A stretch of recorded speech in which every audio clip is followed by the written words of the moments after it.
Hello, boys and girls, and welcome to the concession stand here on the KB Radio Network. I am your host, Kevin Reed, and this is the review of the true crime thriller directed by Anna Kendrick, Woman of the Hour. This film is Anna Kendrick's directorial debut, is currently on Netflix, and the plot of Woman of the Hour, it's in 1978 serial killer Rodney Alcala.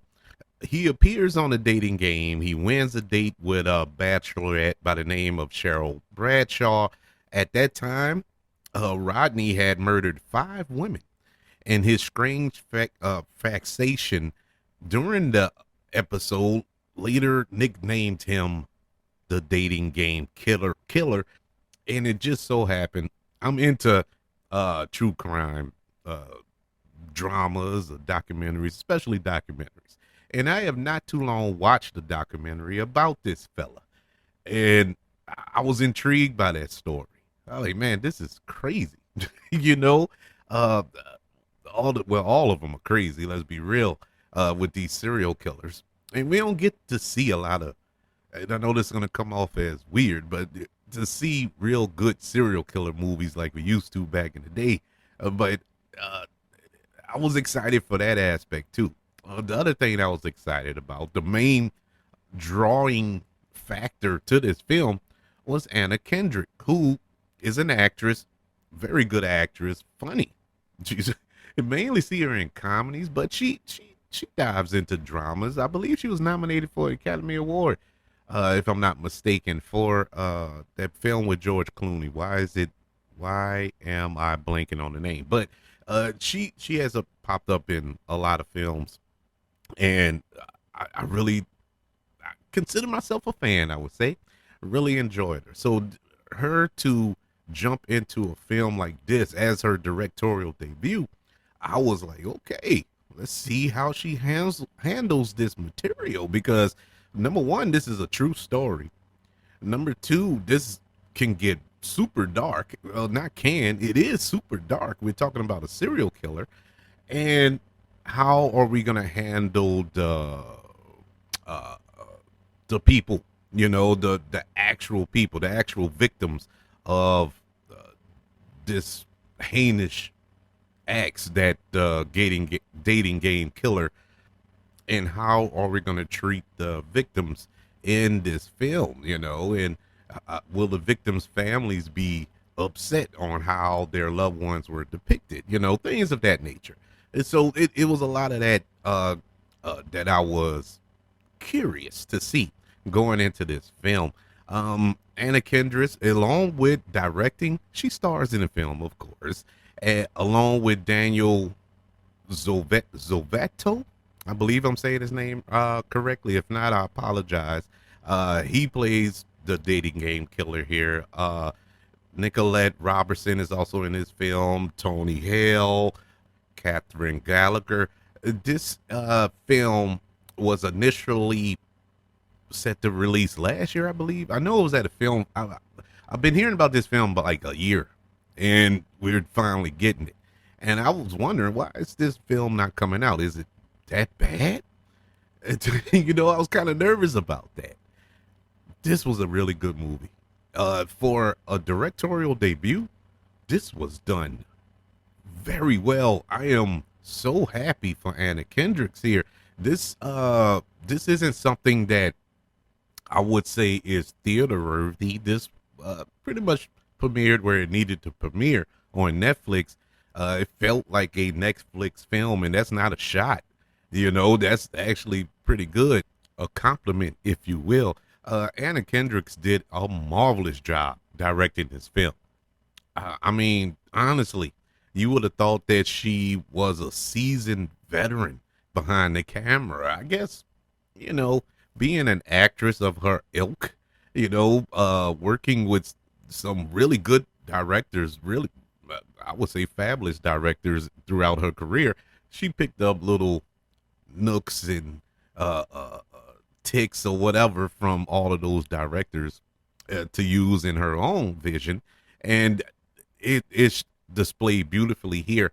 This film is very frightening, but not in the sense of like a stalker film, like a horror movie in that sense. This is a true horror movie for women, but this is a horror movie of a different kind. And when I say it's frightening, uh the filmmakers here, Anna Kendrick and her team, they did something that, lately you don't see. If you watch horror movies or thrillers or movies based on killers of any kind, they got to show you. They got to go through step by step on how a person dies, and if and depending on the story, it is fine, to see somebody get decapitated or whatever, or choked out or strangled or raped and all this here. There is rape, there is strangulation and all forms of evil, vile stuff happening to these women, but they don't show it. They show you right at the beginning of it, and then you get flashes of the aftermath of it. But they do a marvelous job of letting your imagination do all the work. In a lot of regards, depending on how sick of a mind you have, it, that's even worse. That is scarier. That is more frightening than anything. And this film does that. And it really made the character of Rodney Alcala just one of the most frightening villains in film.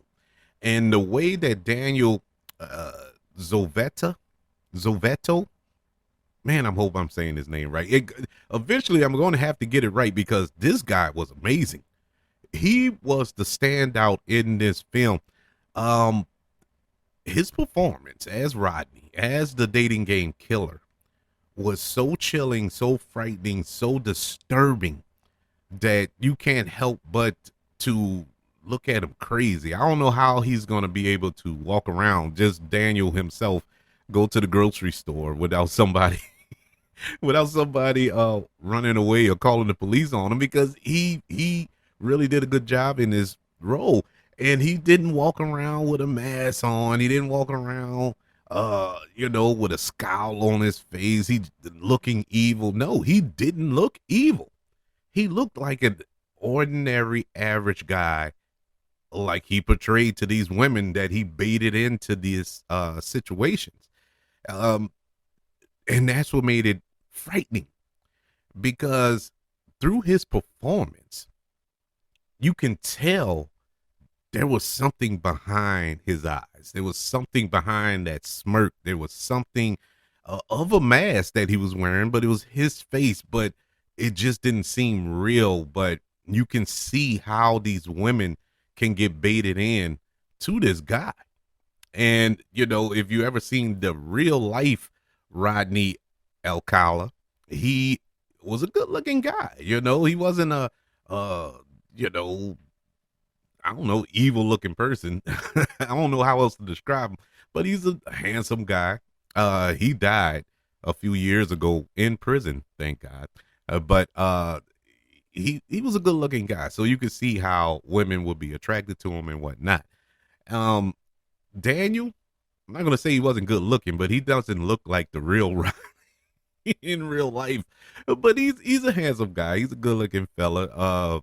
But yet and still, you can see the charm in him, and at the same time, you can see that he has ulterior motives as well. It's just a powerful performance that I pray doesn't get overlooked. And in the event that it does, that's why I am expressing it on this show. He is doing or has done a marvelous job with this character. I spoke on Anna Kendrick's directing, which was A+ in my opinion. Her acting in this film, not so much. I didn't hate her performance, but I didn't love her performance as well. She was fine. Her character really didn't. How else can I put this without being disrespectful? Her character really didn't have much to go off of. Going off the real life Cheryl Bradshaw, if that's a real name. I don't think that was a real name. You know, I think they protecting her name, understandably so. But it just ain't much to it, and they tried to really flush it out, and there was nothing to flush, you know. And so I would say her performance was fine. The supporting cast was also fine. There was a subplot that went on throughout the film that I didn't. I'm not gonna say I didn't like, but I didn't feel it was necessary in the film because in the end, that's not what got Rodney caught. Now it did contribute to his conviction when he was arrested, I would say, but not to get him caught. And that's what I was anticipating. It did. I know what they were trying to show. They were trying to show that when a woman complains or files a report, how society doesn't take them seriously in a lot of cases. And that was what that subplot is. And I get it. I understand it, and it is frustrating for women. Trust me, I feel you. I'm with you. I'm champion with for you on this. Being as though I have a mama, I have a wife, and I have two daughters. So I trust me. I want that to change as well. But as far as the structure of this film, it didn't quite get there for me. Now it didn't damage the movie any, to whereas I was like, oh man, it ruined the film. Man, why did they put it in? I know why they put it in. It was just the not so much the execution. I would say it's a weird thing. It's a weird thing, but um, I did like the performances of the actress there. I think Nicolette Robinson is her name. From Hamilton, believe it or not. She's a Broadway singer. So I liked her performance. Now, the second best performance, which was almost the first. I mean, it was that close to rivaling Daniel's performance as Rodney, but Autumn Bess as this runaway woman or young lady, Amy, I think her name is in the film. Look out for her. Look out for her. I haven't seen her in nothing else. It was my first time seeing her in anything. Man, what a performance by her. I loved her performance. Almost stole the movie. And I mean, she was super, super close to stealing this film. And if anybody come up to me and say like, no, no, Kevin, she was the best part of the movie, I wouldn't argue with you. I wouldn't fight you on it. I wouldn't say that. I probably would agree because I mean, she was phenomenal. She was phenomenal. The only reason I don't give her the best, the theft of the film is because she wasn't in it enough. She wasn't in it enough. But I mean, she was great in that role. Uh, the one character that I was just hands down afraid for. I was afraid for all the women that was in the path of this crazy man, but she, I mean, I was so scared for her, and the way she played that character, the way uh that character goes through this journey in this film. Oh my God, you're on the edge of your seat the whole time she's on screen. What's gonna happen to her? When is he gonna strike and all this? It was frightening as I don't know what, but phenomenal job by her. I think this is clearly one of the best films of the year. Uh, despite despite having a couple of stumbles throughout the film, but it was stumbles. They didn't fall down at no point. I think this was a well constructed, well shot, well acted, well written, well everything. Well paced. This film is I think about an hour and a half long. That's you blaze right through it. I was actually mad. I wanted more. And when you leave a film, when credits start to roll and you're mad because you wanted more, that's usually a good sign that it was a good film. Leave them wanting more. That's the expression, ain't it? And Woman of the Hour did do that for me. Woman of the Hour, which is currently on Netflix, directed and starring Anna Kendrick, gets a letter grade of an A minus. Yeah, is up there this year. It's one of the best films of the year, hands down. I mean, awesome film, frightening film. It was actually smart to put this out around Halloween. It's not vampires, werewolves, Frankensteins, and Freddy Krueger's and Jason Voorhees, but this is scary. It's scary because it's real. That makes it even more scary. But I would love to know, what are your thoughts of Woman of the Hour currently on Netflix? Did you enjoy it? Do you think it's one of the best films of the year, or you haven't checked it out yet and you planning on checking it out? I highly recommend it. Let me know by emailing the show, kbradiopodcast@gmail.com. You could also let me know on social media. Just search for the KB Radio Network on all social media platforms.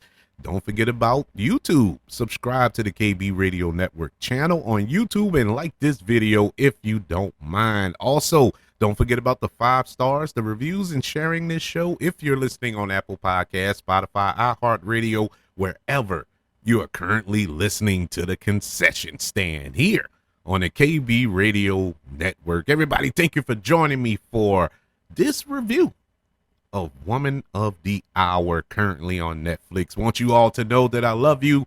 Continue to love everyone. And until we speak again, you all be blessed.